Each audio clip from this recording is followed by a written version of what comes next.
지난주에 주일 예배를 마치고 나가시는 성도들 이렇게 인사 나누고 그러는데요. 보통 같으면 좀 마음을 차분하게 가라앉히고 누가 오셨는지 또 누가 안 오셨는지 이렇게 유심히 살펴보았을 텐데 지난주는 제가 경황이 좀 없었어요. 그래서 권사님들 위주로 해서 혹시 내가 못 보신 분들, 안 보이시는 분들이 계신가 해서 몇 분을 이렇게 전화를 드렸는데 그 중에 우리 10구역 구역장이신 신권사님하고 통화를 했어요.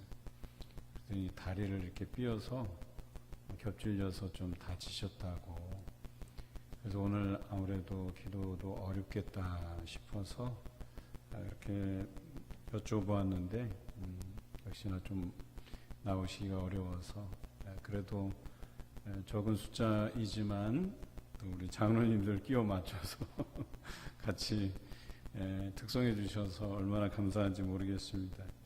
하여튼 감사드리고 여러분들 우리 장로님들 많이 활용하셔도 됩니다. 그래서 좀 도와달라 해서 같이 구색을 맞춰서 같이 찬양하셔도 은혜스러울 것 같습니다.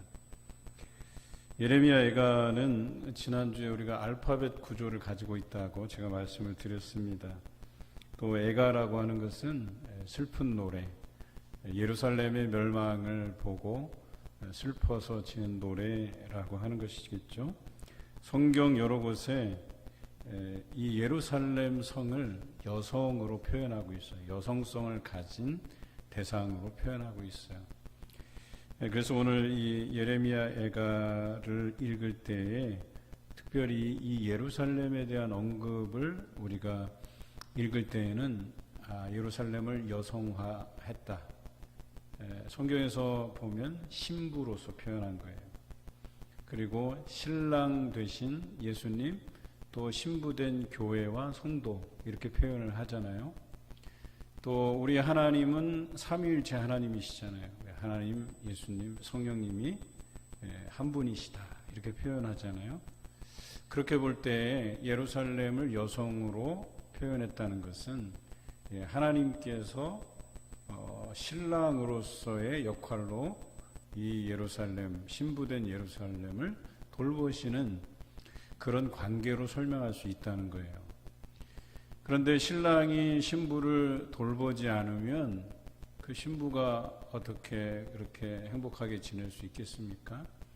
또 신부가 신랑을 떠나서 행복할 수 있겠습니까? 제가 아내한테 그런 이야기를 오늘 물어봤어요.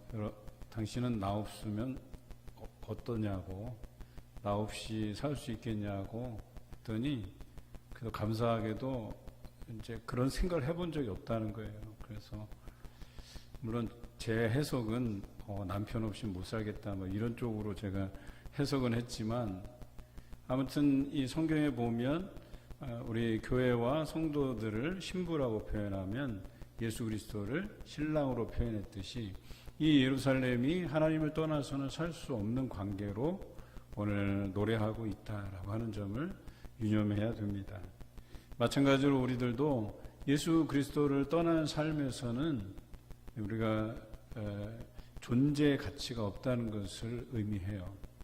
우리가 예수 그리스도의 삶을 닮아가면서 예수님께서 우리에게 주신 말씀대로 살아가지 않는다면 성도로서 살아갈 의미가 없다는 거예요. 그냥 세상 사람들과 다를 바가 없다 이렇게 말씀하고 있는 것이죠. 오늘 본문 12절을 우리 같이 읽어보겠습니다. 지나가는 모든 사람들이여 너희에게는 관계가 없는가? 나의 고통과 같은 고통이 있는가 볼지어다. 여호와께서 그의 진노하신 날에 나를 괴롭게 하신 것이로다. 예루살렘이 당하는 이 고통을 지나가는 사람들이 다 본 거예요. 그리고 그 지나가는 사람들에게 어떻게 노래하고 있냐면 지금 내가 당하고 있는 이 고통이 하나님께서 주신 고통이다라고 고백하고 있는 거예요. 오늘 이 예레미야 애가를 잘 살펴보면 예레미야가 노래하고 있지만 마치 주인공은 예루살렘이에요. 예루살렘이 주인공이 돼서 예루살렘이 고백하는 것처럼 예레미야가 노래하고 있다는 사실이죠. 그래서 예루살렘이 뭐라고 고백하냐면 지금 예루살렘 성중의 이 고통은 하나님께서 우리에게 주신 고통이다. 또 이 표현에는 우리가 하나님 앞에 잘못한 죄로 인해서 우리가 당하는 고통이다라고 하는 고백이 담겨져 있다는 것이죠. 단순히 우리가 힘들다, 고통스럽다 이런 고백을 하는 것이 아니라 지금 자신들이 애통해하는 이것이 하나님으로부터 임했다라고 하는 사실을 강조하면서 하나님이 세상을 주관하시는 분이시다라고 하는 것을 알려주고 있는 것이죠. 모든 것이 하나님과의 관계 안에서 이루어지는 것임을 알려주는 거예요. 다시 말해서 자신들이 고통당하는 이유는 하나님과의 관계를 잘못 설정해서 당하는 고통이다라고 이야기하는 거예요. 그러면서 이 소식을 듣는 우리의 고통스러운 모습을 보는 여러분들도 하나님과의 관계를 똑바로 해야지만 이런 고통을 당하지 않습니다라고 하는 것을 드러내 보여주고 있는 노래라고 하는 것이죠. 모든 것이 하나님과 관계되어 있다는 사실을 사람들이 인지하게 되잖아요. 우리도 저런 고통을 당하지 않기 위해서 하나님과의 관계를 올바로 설정해야 되겠다라고 하는 그 깨달음이 있게 된다는 거예요.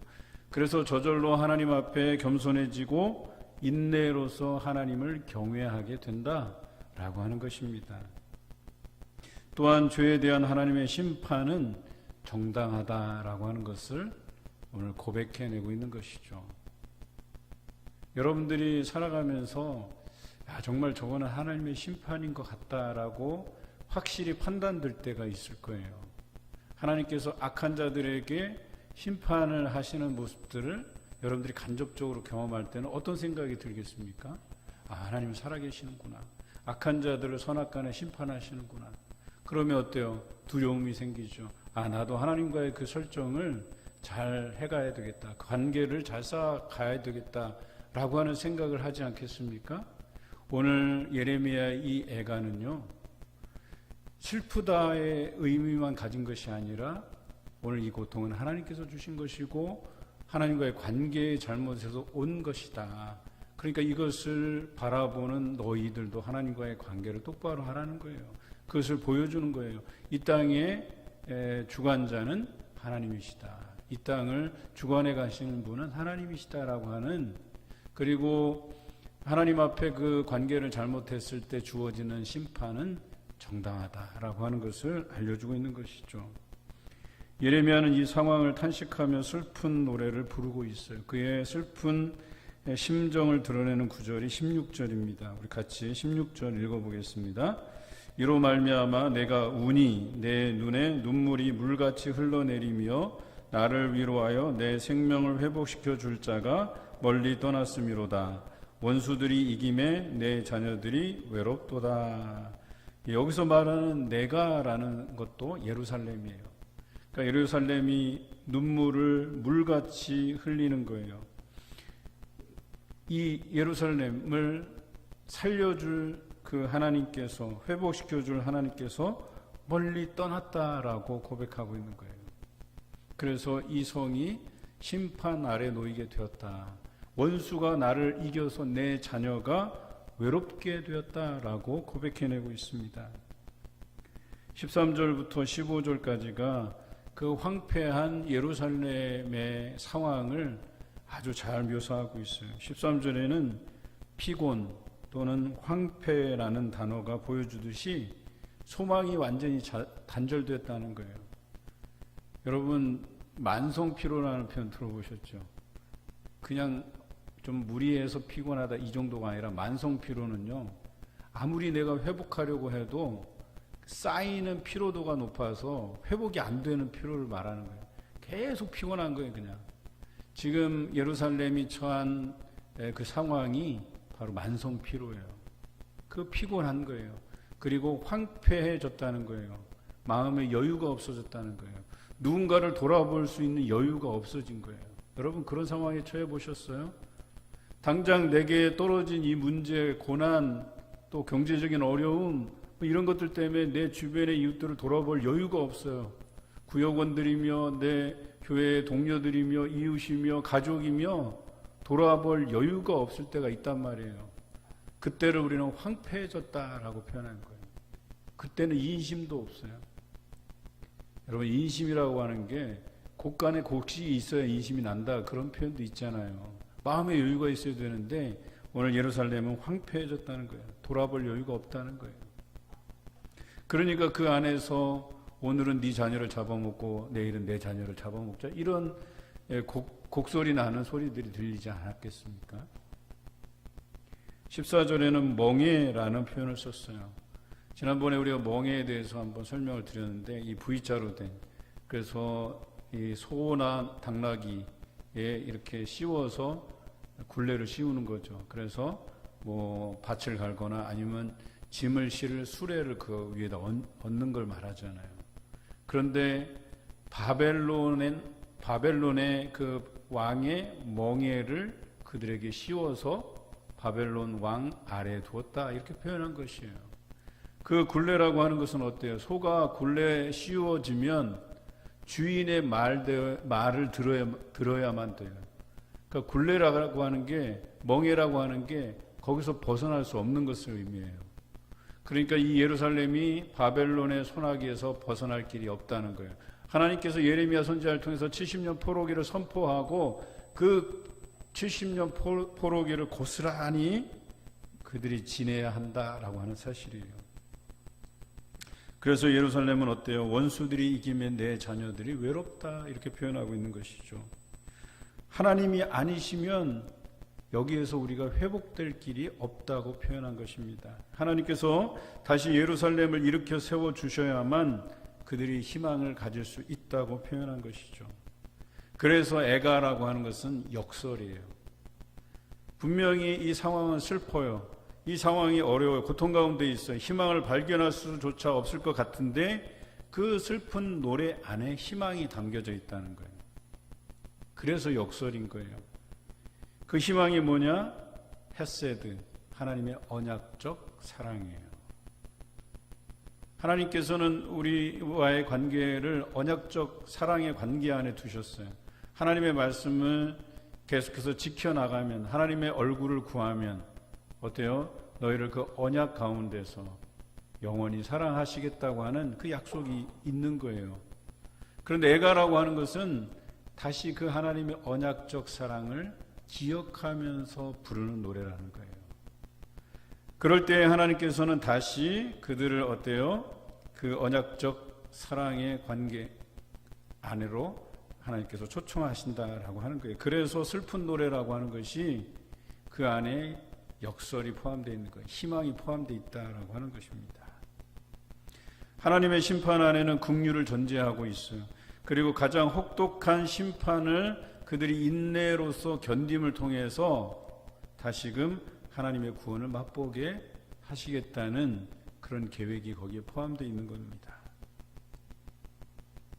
그런데 이 고백은 예루살렘에 국한되지 않아요. 바벨론에게 점령당한 다른 나라들도 이 애가를 듣는다는 거예요. 그리고 한번 생각해 보세요. 이들이 70년 포로기를 지나서 다시금 회복되잖아요. 다시금 예루살렘으로 돌아오잖아요. 그리고 그것을 이방 민족들이 보잖아요. 그래서 그들이 판단하기에 저들이 부른 그 애가는 슬픈 노래이지만, 슬픈 상황에서 부르는 노래이지만 역설이 담겨 있다는 걸 아는 거예요. 희망이 담겨져 있다는 걸 아는 거예요. 그들이 슬픈 노래로 부르짖을 때 하나님께서 그들을 결과적으로 돌아오게 하시고 구원을 맛보게 하신다라고 하는 것을 바벨론에게 복속당한 다른 나라들도 보고 경험하게 하신다라고 하는 것입니다. 고레스 칙령이 내려졌어요. 그리고 예루살렘으로 남유다 백성이 돌아온 것뿐만 아니라 다른 민족들로 자기 고향으로 돌아갔다는 얘기예요.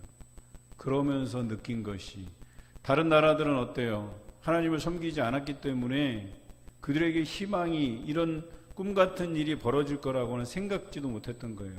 그런데 저 백성은 이상하게 그 70년 포로기를 지내면서 계속해서 희망적인 노래를 하고 있어요. 슬픈데 그 안에 새로운 희망이 담겨져 있고 하나님을 구하고 자신의 죄를 돌이키고 회개하고 그러면 하나님께서 다시 그 언약적 사랑으로 그들을 묶어주실 것에 대한 확신을 가지고 지속적으로 부르짖고 노래하고 있거든요. 그런데 처음에 생각하기로는 저렇게 해서 무슨 소용이 있어. 저들이 슬피 운다고 해서 뭐가 해결되겠어. 이렇게 여겼던 것이 70년 포로기가 지나서 돌아오게 되는, 뿐만 아니라 다른 민족들이 주춤하는 사이에 하나님께서 지도자를 세우시잖아요. 스룹바벨, 에스라, 느헤미야를 통해서 그 나라 백성들을 어때요? 다시 회복시키시는데 황금 세대를 이루게 하셨다는 것, 여기에 초점을 맞출 필요가 있다는 거예요. 그 어느 민족보다 하나님께서 뛰어난 민족으로 만드셨다라고 하는 것입니다. 우리는 이것을 기억해야 된다는 것이죠. 또 여러분의 삶을 통해서 많은 사람들이 여전히 하나님은 살아계시는구나.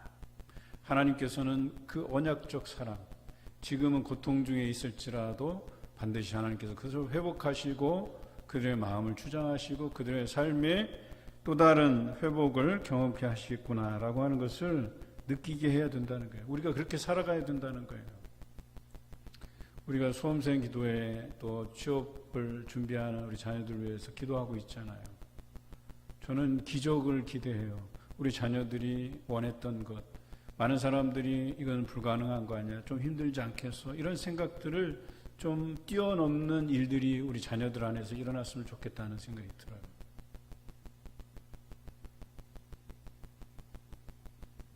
어느 그 사이트에, 블로그죠, 블로그에 들어가 봤는데 거기에 이제 우리 충건이가 이제 다니고 싶어하는 그런 학교의 합격담에 대해서 이렇게 써져 있어요.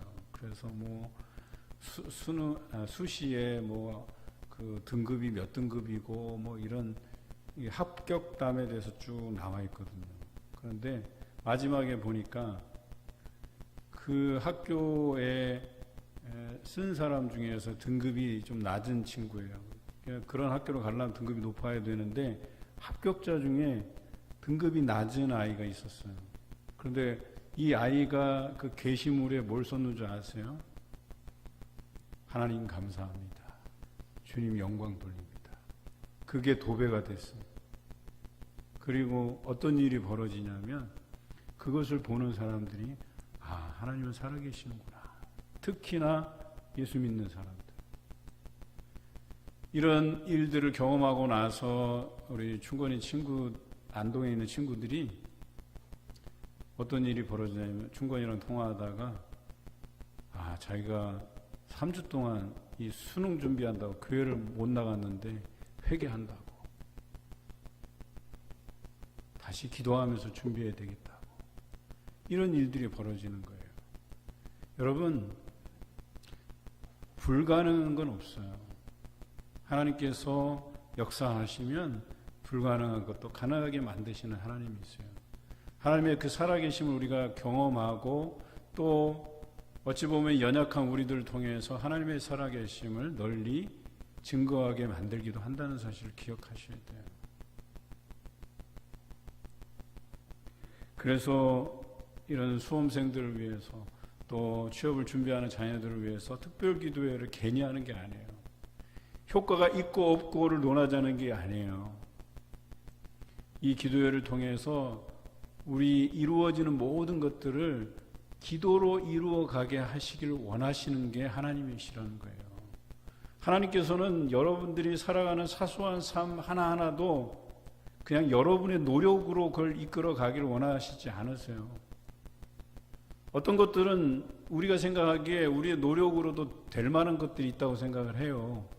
그런 일일지라도 우리 하나님께서는 그것을 기도로 이루어 가기를 원하시는 분이시다라고 하는 겁니다. 그래서 기도하라고 얘기하는 거예요. 그러면 겨자씨만한 믿음이 산을 옮길 만한 믿음이 되는 거예요. 아시겠습니까? 적은 믿음으로 시작한 기도가 큰 산을 옮길 만한 믿음이 되는 거예요. 19절에 예레미야는 마지막까지 사랑하는 백성들을 불러요. 사실은 이제 거의 오랫동안 계속해서 반복해서 예레미야가 회개를 이야기하잖아요. 하나님께로 돌아올 것을 이야기하잖아요. 그리고 어느 순간부터는 바벨론으로 포로로 잡혀가는 것이 하나님의 뜻이다. 계속해서 반복해서 이야기하잖아요. 끝까지 그는 외쳐요. 하나님께서 사랑하는 자들을 부르신다고 외쳐요. 하나님께로 돌아올 것을 선포해요. 그런데 많은 이들이 바벨론으로 포로로 잡혀가서 하나님의 뜻대로 순종을 하지만 또 어느 백성들은 예레미야를 속인다고 오늘 성경은 기록해요. 속인다는 게 뭐예요? 그래, 우리가 잘못한 건 알겠어. 그러니까 내가 회개하니까 빨리 이 상황을 모면하게 해줘. 1, 2년 내에 포로로 잡혀갔던 이들 다 돌아가게 해줘. 이렇게 얘기하는 거예요. 여기에는 진정성이 없다는 거예요. 예레미야를 속이는 행위라는 거예요. 여러분, 우리가 죄 지은 것이 있다면 그 대가는 철저하게 혹독하게 받는 것이 더 우리에게 유익해요. 그래야 철저하게 하나님 앞에 순종하고 하나님께 돌아오게 돼 있어요. 그런데 어물쩍 넘어가서는 여러분 그 죄를 회개하기가 어렵습니다. 잘못된 습관을 고치기가 어려워요. 오늘 이스라엘 백성들은 이 70년 포로기를 통해서 이 상황을 빨리 모면하려고 한 것이 아니라 그 70년 혹독한 포로기를 그대로 인내하면서 보냈어요. 그리고 하나님께서는 그들을 불쌍히 여기셔서 에스겔 선지자를 같이 보내서 그들을 권면하고 격려하고 설득하고 그래서 70년을 견디게 했다라고 하는 사실이죠. 1차 포로기에는 다니엘을 보냈어요. 2차 포로기에는 에스겔 선지자를 같이 보냈어요. 그래서 그들을 격려하고 또 그곳에서 결혼할 수 있고 재산을 소유할 수 있고 또 성공해서 그 바벨론에서 또 여러 일들을 감당했던 사람들도 있었어요. 그런데 예루살렘의 남은 자들, 하나님 말씀에 불순종하는 자들, 성에서 다 죽고 도망가다 잡혀 죽고 애굽으로 갔다가 10년 후에 애굽이 침략을 받아서 또 죽고 기근과 전염병과 칼에 죽는다고 성경은 기록하고 있어요.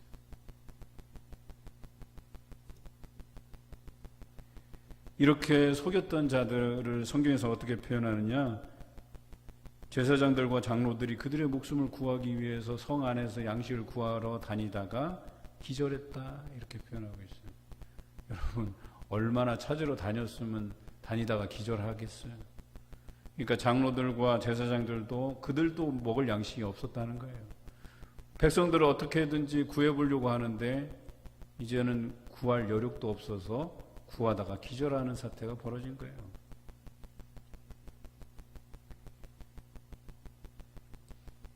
이들이 예레미야를 속이고 하나님 앞에 진정성 있게 회개하지 않는 자들의 최후였다라고 얘기하는 거예요. 오늘 선지자 예레미야 심정이 20절에 또 잘 나타나 있는데 우리 한번 읽어보겠습니다. 여호와여 보시옵소서. 내가 환난을 당하여 나의 애를 다 태우고 나의 마음이 상하오니 나의 반역이 심히 크미니이다. 밖에서는 칼이 내 아들을 빼앗아 가고 집안에서는 죽음 같은 것이 있나이다.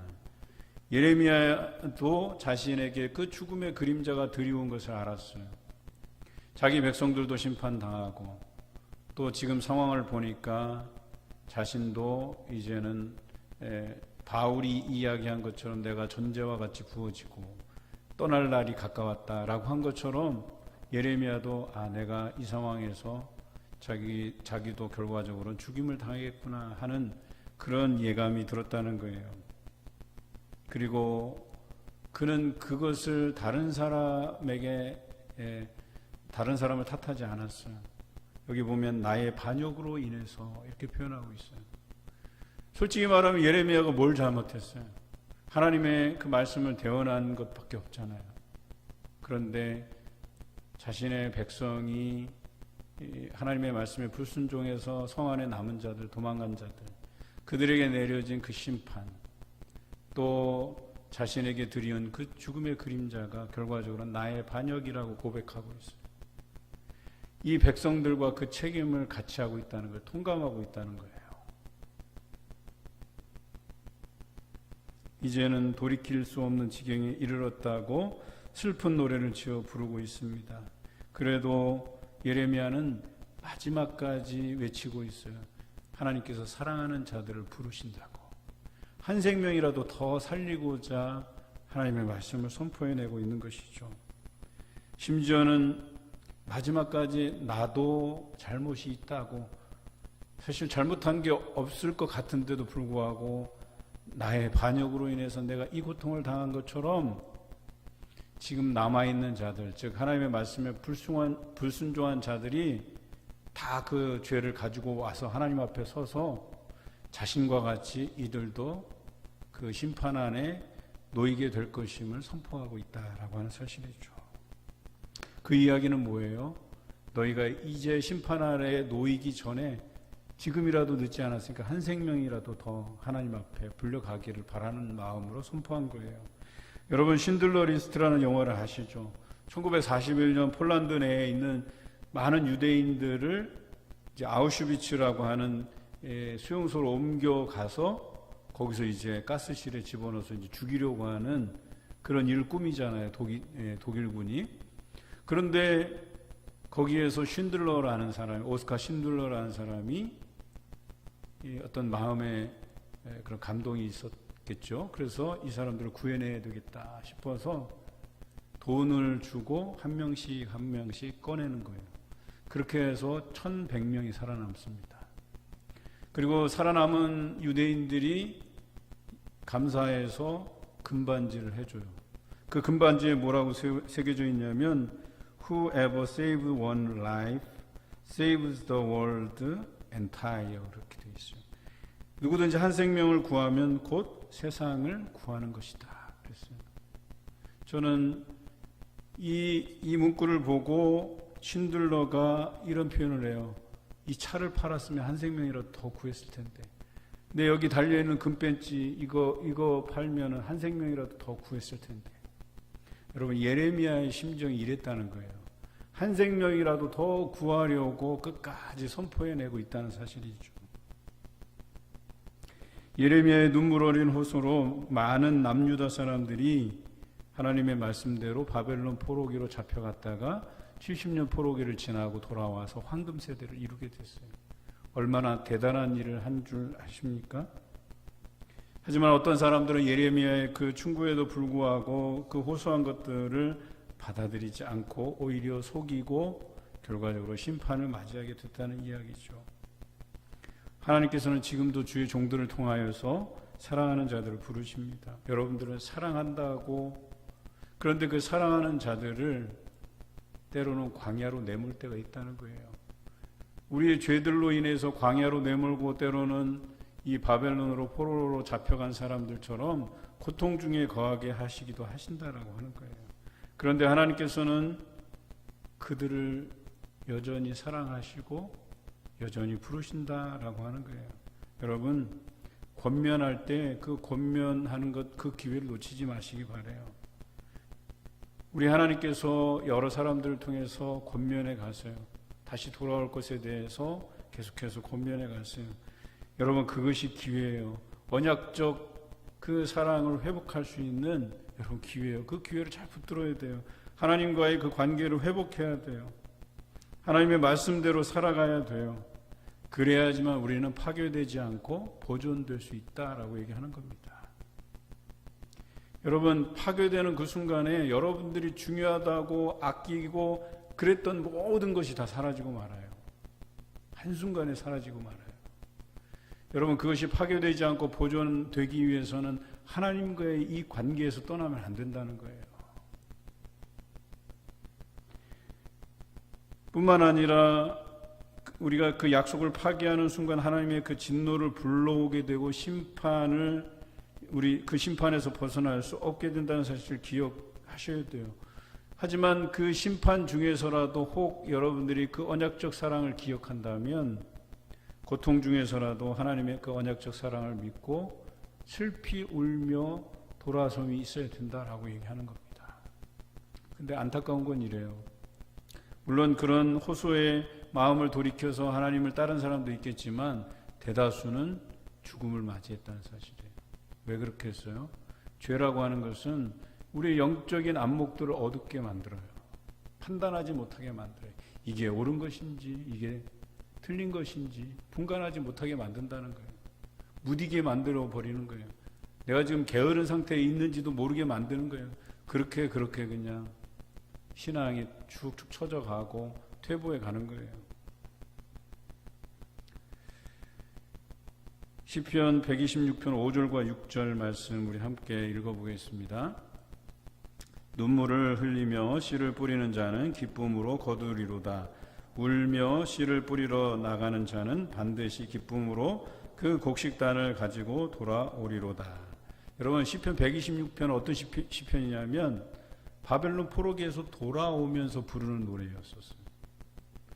성전에 올라가는 노래인데 날마다 예배드리러 올라가면서 그들이 뭘 기억했냐면 포로에서 돌아왔을 때 그 감격을 그들이 기억하면서 부르는 노래예요. 그때는 슬피 부르짖으며 울며 그렇게 바벨론으로 끌려갔던 이들이에요. 그리고 70년을 눈물로 보냈던 세월이었었어요. 그런데 그 눈물이 헛되지 않았다는 거예요. 눈물을 흘리며 씨를 뿌리는 자는 기쁨으로 거둔다고 성경은 기록하고 있어요. 울며 씨를 뿌리러 나가는 자는 반드시 기쁨으로 그 곡식단을 가지고 돌아오리라고 말씀하고 있어요. 그런데 126편 1절에 보면 그 꿈 같은 일들이 정말 이루어졌다고 그들이 고백하고 있어요. 여러분, 바벨론 포로기 그 상황을 우리는 다 알지 못하지만 여러 시편과 여러 역사서들을 보면 그들이 얼마나 그곳에서 고생했는지 알아요. 돌아온다는 것이 정말 꿈꾸는 것 같다라고 할 정도로 과연 이런 일이 일어날까? 라고 하는 그런 일들이 실제로 그들 앞에서 이루어졌다라고 하는 것입니다. 영적으로 여러분 답답한 상황을 만나셨습니까? 그렇다면 눈물로 기도하시기 바랍니다. 사람을 보면 답이 없는데 하나님을 바라보면 답이 있어요. 기쁨이 되게 하실 것입니다. 꿈 같은 일들이 현실이 되어 여러분 앞에 놓이게 될 것입니다. 믿음은 바라는 것들의 실상이요 보이지 않는 것들의 증거라고 히브리서 11장에서는 이야기하고 있습니다. 믿음을 가지고 기도할 때 여러분은 기적을 체험하게 되실 것입니다. 오늘 여러분이 고통 중에 있다면 눈물로 호소하시기 바랍니다. 그 눈물의 기도를 하나님께서 결코 외면하지 않으세요.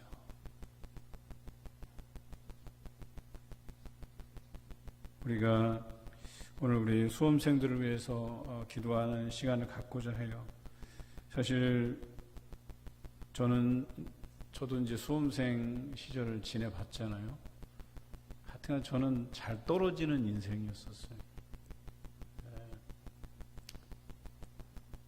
대학 들어갈 때 그때는 전기, 후기 이런 게 있었잖아요. 전기대학 떨어지고 후기대학 떨어지고 재수해서 전기대학 떨어지고 후기대학에 붙었거든요. 3번 떨어진 거예요. 여러분이 한 번에 붙는 자동차 면허 한 번 실기시험 있는 날 참석 못해서 떨어졌죠. 실기하러 갔는데 이 언덕에서 잠시 멈췄다가 올라가야 되는데 그날 땅이 이게 얼어붙어 갖고 딱 섰는데 올라가지 않는 거예요. 차가 헛바퀴 돌고. 그래서 시간 초과로 떨어지고. 신학대학원 시험 8번 떨어졌어요. 8년을 주저앉았어요. 담임 목사 이력서 내고 몇 번 미끄러졌게요. 제가 한번 세보니까 한 120번 떨어졌어요. 수시로 놓고 수시로 떨어지는 인생. 나중에는 떨어지다 보니까 너무 무뎌져요. 감각이 없어지고 또 어느 때는 굉장히 절망스럽고 실망스럽고. 그런데 기도하기 시작하면서 눈물로 기도하면서 나의 그 처지에 대해서 상황에 대해서 하나님께 아뢰니까 그 시로부터 하나님께서 그 기도를 외면치 않으시고 들어주시는 거예요. 여러분도 마찬가지입니다. 인생에서 얼마나 실패를 해보셨어요? 아마 직장 이렇게 얻으실 때 이력서 낸 게 한 100통 이상 내보셨나요? 내보신 분들도 더러 계시겠지만 용기를 잃지 마세요. 하나님께서 다 예비해 주시고 이끌어가 주실 것을 믿고 담대함으로 도전하시기 바랍니다.